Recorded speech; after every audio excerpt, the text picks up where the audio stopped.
Wasu al'umma na cewa an mayar da jaruma Jamila Nagudu tamkar saniyar ware a masana'antar Kannywood. Shin ko zancen haka yake? Assalamu alaikum masu kallon mu da sauraron mu, barkamu da warhaka kuma barkamu da sake saduwa da ku a cikin shirin namu na kai tsaye daga masana'antar Kannywood daga nan gidan TV namu na AMD TV Hausa. A yau gidan TV namu na AMD TV Hausa mun kawo muku tsokaci ko kuma ce muku dan labari akan shahararren jarumar masana'antar Kannywood wato Jamila Nagudu. Wadda ta kasance jaruma ta farko kuma ta ƙarshe a masana'antar Kannywood, ta kasance cewa tana iya taka kowane role da aka bata a masana'antar Kannywood, sa'annan kuma tana iya taka kowace irin rawa a cikin masana'antar Kannywood. Tun bayan rasuwar marigayiya Husaina Tsigai, har yanzu masana'antar Kannywood ba ta iya cewa ta samu wata jaruma kamar Jamila Nagudu ba, wadda take iya taka kowane irin role da aka sata a masana'antar Kannywood. A wani lokacin ma jaruma Jamila Nagudu ta kasance ta fi jaruma Husaina Tsigai iya taka kowane irin role a masana'antar Kannywood.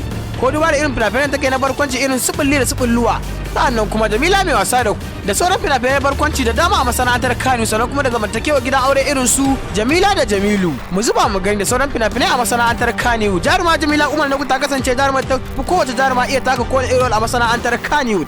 Sai kuma gashi al'umma suna ta cece kusan cewar amai da ta tamkar saniyar ware, duba da cewar sabon jarumai sun shigo a masana'antar Kannywood. A lokacin da jaruma Husaina Tsigai ta tashinta a masana'antar Kannywood, ana ganta a matsayin jarumar take taka iya kowane role a masana'antar Kannywood da aka bata. Sa'annan kuma sai gashi kuma bayan rasuwarta jaruma Jamila Nagudu ta shigo masana'antar Kannywood, ta yi mata shan uwar mai dungu domin kuma ta dama ta shanye ta a fagen taka kowane irin da aka ba jarumar. Sa'annan kuma ta dace da kowane irin tsari aka bata a cikin masana'antar Kannywood, walau a matsayin tsohuwa, budurwa, musamman ma a fagen yin kishi idan ta fito a matsayin mata da aka kawo mata kishiya a cikin gidan aure. Jaruma Jamila Nagudu ta taka matakan da babu wata jama'a ta taka shi a cikin masana'antar Kannywood, domin kuwa tana ratawa da kowane da aka sa ta a cikin shirin fina-finan Hausa. Ko masu kallo za su yi mana alƙalanci bisa wani al'amarin da muke magana akan shi, domin kuwa jaruma Jamila Nagudu ta kasance jaruma ta farko da take taka kowane a masana'antar Kannywood, duba da cewa take gudanar da ayyukanta cikin tsari da kuma hikima da basira, sa'annan kuma da aiki tukura a masana'antar Kannywood.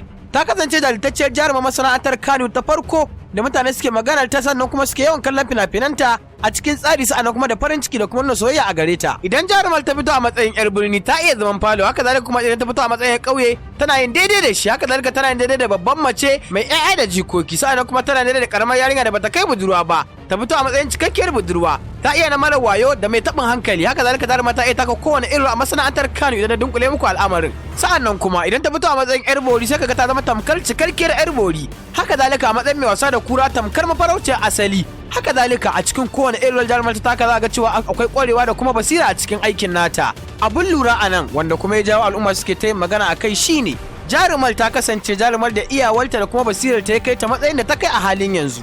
Babu wani kamfanin tallafa jaruma Jamila Nagudu wajen ɗaukakar ta da kuma shurar da ta yi a duniya, domin kuwa da inda jarumar ta kai matsayinta da kuma iya fim ɗinta ne ya kai ta. Babu wani producer ko kuma mai bada umarni a masana'antar Kannywood da zai ciyawa jaruma Jamila Nagudu alfarma kai ta ga matsayin da take ciki. Babu alfarma, iyawarta da matsayinta ne kuma ya kai ta, sai kuma taimakon ubangiji. Amma duk da haka har yanzu jaruma Jamila Nagudu ba taɓa samun kambun babbar jaruma a masana'antar Kannywood ba, domin kuwa ita ba ta cikin yaran zango ko kuma yaran sarki. An ware ta zama saniyar ware, duk wani matsayi da ta kai iyawarta ne ya kai ta, sannan an bar su a gefe, an bar su da iyawarsu, babu wani kambin kyauta ko kuma girmamawa da ake musu. Hakan yasa a baya jarumin cikin shirin fim din daɗin kowa wato Kama ya zo ya bayani kan cewa jaruma Jamila Nagudu ta kasance jaruma da ya kamata a ce amma ta gwarzon shekara 2018 da kuma shekarar 2019, amma kuma saboda bangaranci ya sa ba wa jarumar ba. Ko me yasa haka? Wannan shine kalubalen da al'umma suke turawa ga jaruman masana'antar Kannywood da masu yawa, sannan kuma masu ba da umarni. Domin kasancewa da wannan shirin a koda shirin kai daga masana'antar Kannywood, ku dana subscribe kana kuma kula da gara domin samun sabbin shirye-shirye. Mun gode. AMD TV Hausa ta kuci.